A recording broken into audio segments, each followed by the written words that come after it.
গত কয়েক ঘণ্টায় ইসরায়েলের ওপর দিয়ে বয়ে গেছে এক অগ্নি নির্বাপক ঝড়। ইয়েমেনের হুথি যোদ্ধারা প্রমাণ করে দিয়েছে দূরত্ব কোনো বাধা নয়। তাদের ছোড়া ব্যালিস্টিক ক্ষেপণাস্ত্র সরাসরি আঘাত হেনেছে ইসরায়েলের বুক চিরে। ইসরায়েলি ডিফেন্স ফোর্স বা আইডিএফ দাবি করছে তারা সব মিসাইল রুখে দিয়েছে, কিন্তু বাস্তবতা হল তেল আবিবের রাস্তায় সাধারণ মানুষের আর্তনাদ আর সাইরেনের শব্দই বলে দিচ্ছে তারা কতটা অসহায়। একই সময়ে লেবানন সীমান্ত দিয়ে ঝাঁকে ঝাঁকে ড্রোন পাঠিয়েছে হিজবুল্লাহ। পশ্চিম গালিলিয়ায় সতর্কতা সংকেত বাজার পর দখলদার ইহুদিদের মধ্যে যে আতঙ্ক ছড়িয়েছে তা আগে কখনো দেখা যায়নি। তবে সবচেয়ে বড় ধাক্কাটি এসেছে ইরান থেকে। কোনো প্রক্সি নয়, সরাসরি ইরান থেকে ধেয়ে এসেছে ঘাতক মিসাইল। পাস ওভারের উৎসব পালন করতে চাওয়া ইসরায়েলিদের উৎসব এখন শোকে পরিণত হয়েছে। এদিকে মার্কিন যুক্তরাষ্ট্র আর তাদের পশ্চিমা মিত্ররা ইসরায়েলকে বাঁচাতে মরিয়া হয়ে কোটি কোটি ডলারের অস্ত্র সরবরাহ করছে। কিন্তু প্রশ্ন হল, কতদিন? ওয়াশিংটনের মদদ নিয়ে ফিলিস্তিনিদের ওপর যে গণহত্যা চালানো হচ্ছে তার ফল কি এখন ইসরায়েলকে ভোগ করতে হবে? সামরিক বিশ্লেষকরা বলছেন, ইরান ও তার মিত্রদের এই সমন্বিত আক্রমণ প্রমাণ করে যে আমেরিকার আয়রন ডোম বা প্রতিরক্ষা ব্যবস্থা এখন আর ইসরায়েলকে নিরাপদ রাখতে পারছে না। যদিও ইসরায়েলি বিমানবাহিনী দাবি করছে তারা ইরান ও লেবাননে পাল্টা হামলা চালিয়েছে, কিন্তু প্রতিরোধ যোদ্ধাদের মনোবল ভাঙা কি এতই সহজ? কয়েক দশক ধরে নিপীড়িত মানুষের ক্ষোভ আজ বারুদে পরিণত হয়েছে।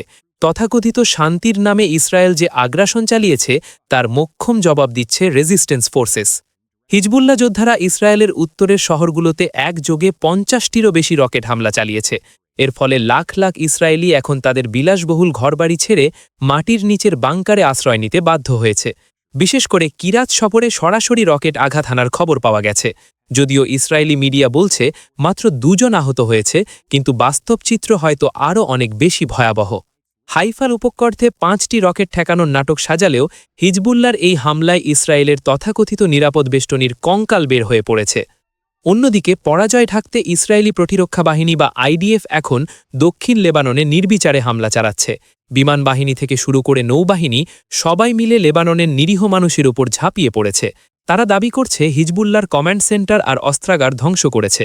কিন্তু প্রশ্ন হল, দশকের পর দশক ধরে যাদের আপনারা ধ্বংস করার চেষ্টা করছেন সেই হিজবুল্লার শক্তি দিন দিন বাড়ছে কেন? ইসরায়েলি স্থলবাহিনী এখন লেবাননের ভেতরে ঢুকে সেল ধ্বংস করার মিথ্যা গল্প শোনাচ্ছে, অথচ সীমান্তের ওপার থেকে আসা প্রতিটি রকেটই বলছে ইসরায়েল এখন কতটা কোণঠাসা। এই যুদ্ধের মূল কারিগর হল মার্কিন যুক্তরাষ্ট্র। ওয়াশিংটন থেকে আসা বিলিয়ন ডলারের অস্ত্র দিয়ে ইসরায়েল আজ মধ্যপ্রাচ্যে দাদাগিরি করছে। কিন্তু ইরান সমর্থিত হিজবুল্লাহ আর ইয়েমেনের হুথিরা বুঝিয়ে দিচ্ছে যে অস্ত্রের দাপড় দিয়ে একটি জাতিকে দমিয়ে রাখা যায় না। পাস ওভারের দিনে শান্তি বিঘ্নিত হওয়ার যে কান্না ইসরায়েল কাঁদছে, তারা কি একবারও ভেবেছে গাজার সেই শিশুদের কথা যাদের জন্য কোনো উৎসব নেই, কোনো নিরাপত্তা নেই? ইসরায়েলের এই দ্বিমুখী নীতির জবাব এখন রণক্ষেত্রেই দেওয়া হচ্ছে। ইসরায়েলি সামরিক বাহিনী দাবি করছে তারা দক্ষিণ লেবাননে অবকাঠামো ধ্বংস করছে, কিন্তু তারা এটা বলছে না যে সেই ধ্বংসযজ্ঞ চালাতে গিয়ে তাদের নিজেদের কতজন সেনাকে প্রাণ দিতে হচ্ছে। গত ২৪ ঘণ্টায় নাহাল ব্রিগেডের সদস্যদের ওপর হিজবুল্লার ভয়াবহ হামলায় ১০ জন অফিসার আর সেনা নিহত হওয়ার খবর পাওয়া গেছে। আহত হয়েছে ৩০০রও বেশি সেনা, যাদের অনেকেরই অবস্থায় আশঙ্কাজনক। গালিলিয়া সীমান্তে মোতায়েন করা ১৪৬ আর ৩৬ নম্বর ডিভিশনগুলো এখন হিজবুল্লার রকেট আর অ্যান্টি ট্যাঙ্ক মিসাইলের সামনে দিশাহেরা। দর্শক, ইসরায়েলি স্বাস্থ্য মন্ত্রণালয়ের গোপন তথ্য ফাঁস হয়ে গেছে। ২৮ ফেব্রুয়ারি থেকে এখনও পর্যন্ত ইসরায়েলি হাসপাতালে চিকিৎসা নিচ্ছে ৬,৬৩৮ জন আহত সেনা আর বেসামরিক। এই বিশাল সংখ্যক আহতদের চিকিৎসা দিতে গিয়ে ইসরায়েলের স্বাস্থ্য ব্যবস্থা এখন ভেঙে পড়ার মুখে। হিজবুল্লার রকেট হামলা উত্তর ইসরায়েলকে কার্যত একটি ভুতুড়ে শহরে পরিণত করেছে। উত্তরের সামরিক স্থিতি এখন চরম অস্থির।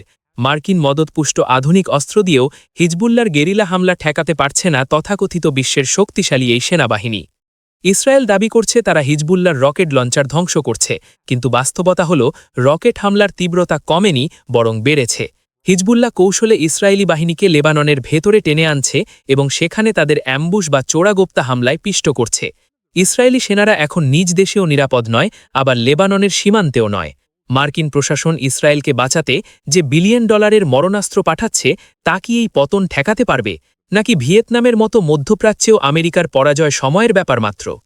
আধুনিক প্রযুক্তিতে সজ্জিত ইসরায়েলি সেনাবাহিনীকে কিভাবে নাস্তানাবুদ করতে হয় তা দেখিয়ে দিচ্ছে হিজবুল্লার গেরিলা যোদ্ধারা। একের পর এক অ্যাম্বুশ আর ড্রোন বিস্ফোরণে উত্তর সীমান্তে এখন ইসরায়েলি সেনাদের লাশের সারি। গত কয়েক ঘণ্টায় আরও 4 জন ইসরায়েলি সেনা নিহত হওয়ার খবর নিশ্চিত করেছে খোদ মার্কিন বাহিনী। তবে কি নেতানিয়াহুর অহংকার এখন লেবাননের পাহাড়ে ধুলোয় মিশে যাচ্ছে? কিভাবে হিজবুল্লাহর রণকৌশলের কাছে হার মানছে মার্কিন মদতপুষ্ট এই শক্তি? হিজবুল্লাহ এখন আর শুধু রকেট ছোড়ার মধ্যে সীমাবদ্ধ নেই। তাদের বর্তমান রণকৌশলের মূলে রয়েছে গতিশীলতা, নিখুঁত অ্যাম্বুশ এবং ড্রোন আর শেলের মিশ্র আক্রমণ। হিজবুল্লাহর যোদ্ধারা ছায়ার মতো এসে ইসরায়েলি টহল দলগুলোর ওপর ঝাঁপিয়ে পড়ছে। সাম্প্রতিক এক ভয়াবহ হামলায় ড্রোন বিস্ফোরণ আর শেলের আঘাতে 4 জন ইসরায়েলি সেনা গুরুতর জখম হয়েছে। এই ধরনের হাইব্রিড ওয়ারফেয়ার বা মিশ্র আক্রমণ মোকাবেলা করার ক্ষমতা ইসরায়েলি আইডিএফের নেই বললেই চলে। ইসরায়েল এখন চতুর্মুখী চাপের মধ্যে। একদিকে গাজা, অন্যদিকে ইয়েমেনের হুথি, আর এখন উত্তরের সীমান্তে হিজবুল্লার সর্বাত্মক আক্রমণ। উত্তরের এই ফ্রন্টটি এখন ইসরায়েলের জন্য গলার কাটা হয়ে দাঁড়িয়েছে। ড্রোন আর রকেটের এই সম্মিলিত চাপে ইসরায়েলি গোয়েন্দা সংস্থাগুলো ব্যর্থতার পরিচয় দিচ্ছে। হিজবুল্লার প্রতিটি হামলা এতটাই দ্রুত আর সুপরিকল্পিত যে ইসরায়েলি রাডারগুলো টের পাওয়ার আগেই বিস্ফোরণ হয়ে যাচ্ছে, ফলে হতাহতের সংখ্যা লাফিয়ে লাফিয়ে বাড়ছে। উত্তর সীমান্তের পরিস্থিতি এখন এতটাই জটিল যে ইসরায়েল সেখানে নিয়ন্ত্রণ হারানোর উপক্রম হয়েছে। ড্রোন হামলার পাশাপাশি চলছে বৃষ্টির মতো মর্টার শেল, যার ফলে ইসরায়েলি কমান্ডোরা সামনের দিকে এগোনোর বদলে প্রাণ বাঁচাতে মরিয়া হয়ে পিছু হটছে। ওয়াশিংটন থেকে বিলিয়ন ডলারের সাহায্য পাঠিয়েও ইসরায়েলি সেনাদের এই নৈতিক বিপর্যয় ঠেকানো যাচ্ছে না। হিজবুল্লার এই ক্রমবর্ধমান শক্তি প্রমাণ করছে যে জবরদস্তিকারী কোনো শক্তি অনন্তকাল টিকে থাকতে পারে না। দক্ষিণ লেবাননের ফ্রন্ট লাইনে হিজবুল্লাহর সাথে সম্মুখ যুদ্ধে আরও 4 জন ইসরায়েলি সেনা নিহত হয়েছেন। এদের মধ্যে রয়েছেন captain Noam Adamani, sergeant Ben Cohen, sergeant Liron Benzion আর sergeant Maxim Hantis. Sergeant Liron বেনজিয়নের জানাজায় কান্নার যে রোল উঠেছে তা ইসরায়েলি মনোবলকে নাড়িয়ে দিয়েছে। এখনও পর্যন্ত মোট 10 জন উচ্চপদস্থ অফিসার নিহত হওয়ার খবর নিশ্চিত হয়েছে। যুদ্ধের এই অন্তহীন ব্যথা আর কতকাল বইতে হবে ইসরায়েলিদের? সাধারণ মানুষের মধ্যে এখন একটাই প্রশ্ন, এই রক্তক্ষয়ী সংঘাতের শেষ কোথায়? পরাজয়ের গ্লানি ঢাকতে ইসরায়েলি বিমানবাহিনী এখন বেইরুতের আবাসিক এলাকাগুলোতেও হামলা চালাচ্ছে। বেইরুতের একটি অ্যাপার্টমেন্ট লক্ষ্য করে চালানো এই হামলায় হিজবুল্লার গুরুত্বপূর্ণ অবকাঠামো ধ্বংসের দাবি করেছে আইডিএফ। কিন্তু সাধারণ মানুষের আবাসস্থলে এই হামলা আন্তর্জাতিক আইনকে বুড়ো আঙুল দেখাচ্ছে। ইসরায়েল মনে করছে এই ধ্বংসযজ্ঞ চালিয়ে হিজবুল্লাহকে থামানো যাবে, কিন্তু বাস্তবতা হল প্রতিটি হামলার পর হিজবুল্লার প্রতিরোধের আগুন আরও দাউ দাউ করে জ্বলে উঠছে। যুক্তরাষ্ট্র যে 15 পয়েন্টের শান্তি প্রস্তাব দিয়েছিল তা সরাসরি প্রত্যাখ্যান করেছে ইরান। তেহরান সাফ জানিয়ে দিয়েছে তারা ওয়াশিংটনের সাথে কোনো সরাসরি আলোচনায় বসবে না। আমেরিকি সাম্রাজ্যবাদের দাদাগিরি আর ইসরায়েলি আগ্রাসনের বিরুদ্ধে ইরান এখন আপোষহীন। এই প্রত্যাখ্যানের পর মধ্যপ্রাচ্যে যুদ্ধের মেঘ আরও ঘনীভূত হচ্ছে। আমেরিকার সাজানো শান্তি নাটক যে আর কাজ করছে না তা ইরানের এই কঠোর অবস্থান থেকেই স্পষ্ট। দর্শক, মধ্যপ্রাচ্যের এই রণক্ষেত্র এখন আর কেবল একটি সীমান্ত সংহত নয়, বরং এটি হয়ে দাঁড়িয়েছে এক বিশাল শক্তির পরিবর্তনের সংকেত। একদিকে অত্যাধুনিক মরণাস্ত্র আর বিলিয়ন ডলারের পশ্চিমা মদদ, আর অন্যদিকে হিজবুল্লাহ, হুথি আর ইরানের হার না মানা প্রতিরোধের সংকল্প। তেল আবিবের সাইরেন আর লেবানন সীমান্তে ইসরায়েলি সেনাদের লাশের সারি একটি সত্যিই বারবার মনে করিয়ে দিচ্ছে, অস্ত্র দিয়ে ভূমি দখল করা গেলেও একটি জাতির মুক্তির আকাঙ্ক্ষাকে দমানো অসম্ভব। আপনার কি মনে হয়, মার্কিন মদতপুষ্ট ইসরায়েল কি পারবে এই চতুর্মুখী আক্রমণ সামাল দিতে, নাকি মধ্যপ্রাচ্য থেকে পশ্চিমা আধিপত্যের চূড়ান্ত বিদায় এখন কেবল সময়ের ব্যাপার মাত্র? আপনাদের মূল্যবান মতামত আমাদের কমেন্ট বক্সে অবশ্যই জানান। বিশ্বের চলমান সংঘাত আর পর্দার আড়ালের সত্য খবরগুলো সবার আগে পেতে আমাদের চ্যানেলটি সাবস্ক্রাইব করে সাথেই থাকুন। দেখা হবে পরবর্তী প্রতিবেদনে। ততক্ষণ ভালো থাকুন। আল্লাহ হাফেজ।